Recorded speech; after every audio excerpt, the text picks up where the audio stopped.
paper reports that two of the male prostitutes were given a late-night tour of the White House last year.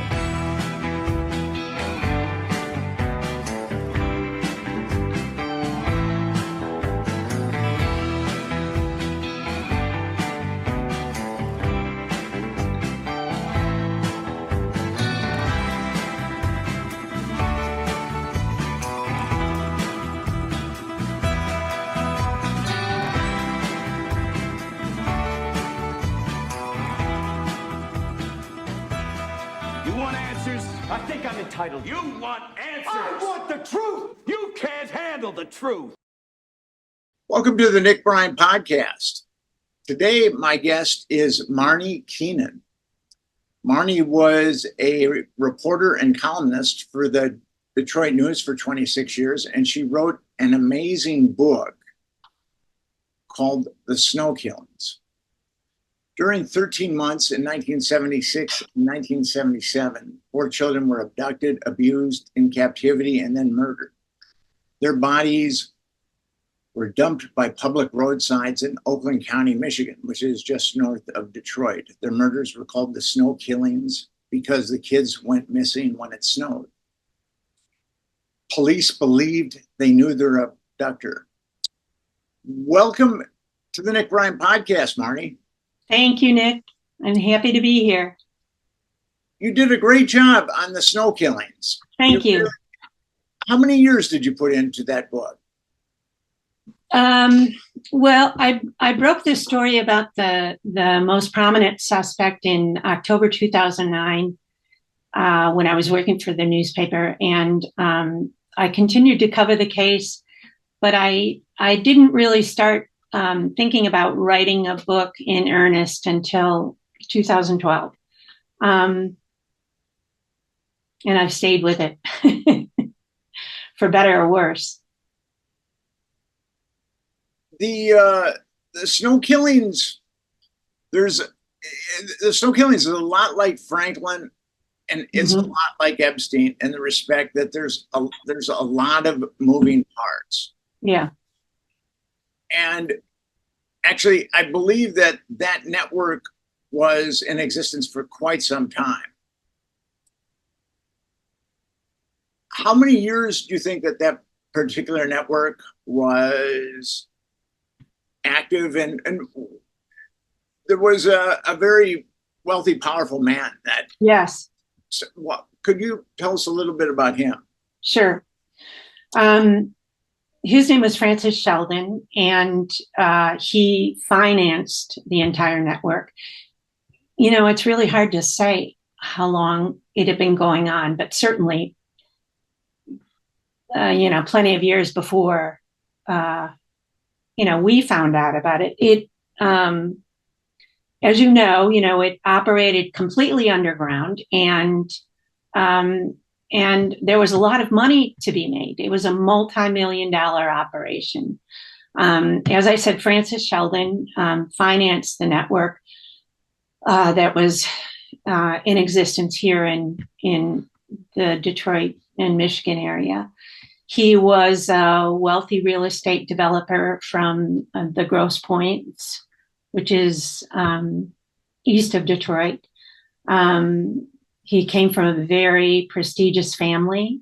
His great-grandfather was governor of Michigan. I think he was also a U.S. senator. He even had lineage that served in the McKinley administration, I think, as a Secretary of War.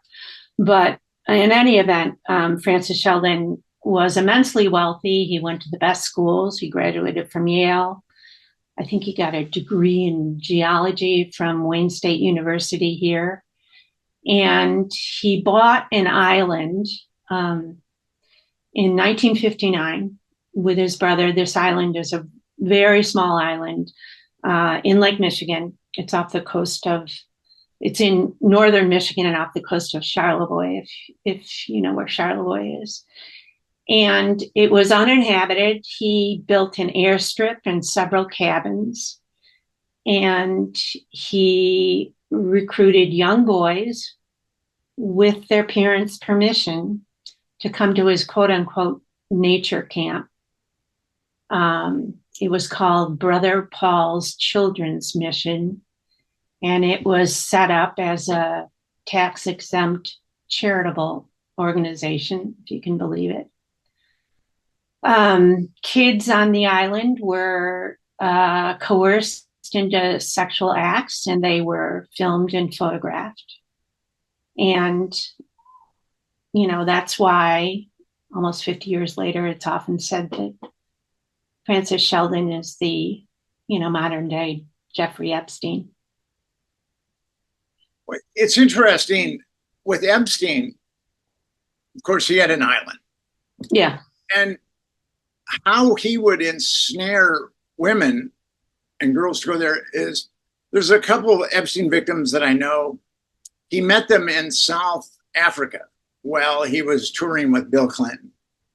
Really? That they would make great models. And he had an apartment building on the east side. And he would say, well, you can live in the apartment in one of these apartments, and then we will, your modeling career will go through the roof. Yeah. So these women moved into these apartments. They're from, both of them, the ones that I'm thinking of are from South Africa.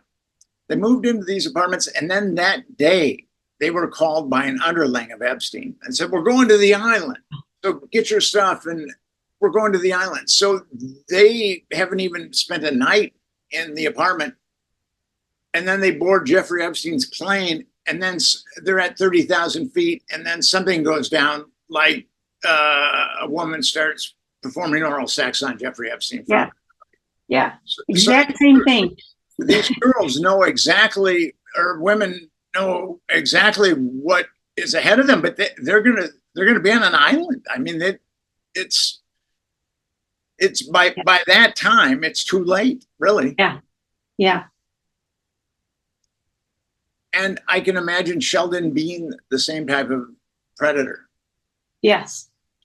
And the exact same thing happened to one of the male survivors. Did the exact same thing to Frank Sheldon as they were flying over. And of course, you know, he filmed them, and the film was then sent to Amsterdam, where it was, you know, mass produced and developed and sent back here through the mail. So he bought the island in 1959, and Brother Paul's Children's Mission wasn't incorporated. I forget the date. But the island operations weren't in place for more than a couple of years before he got caught. And he never saw the inside of a jail cell. No. His chief photographer was a character named Gerald Richards. And Gerald Richards was a school teacher in Port Huron, also on the east side of Detroit. And he got caught molesting one of his students. And when he was arrested, he of course, tipped off police. This was in July of 1976. So he tipped off police to Sheldon's operation, and Sheldon found out about it. And of course he did. The minute he did, he cleared out all of his papers and other stuff from his condo in Ann Arbor and fled to Europe. And he was, over the years, spotted all over Europe, and I think even Africa. And he was never extradited. And he was said to have died in 1996 at the age of 68 of natural causes. One of the survivors who came forward was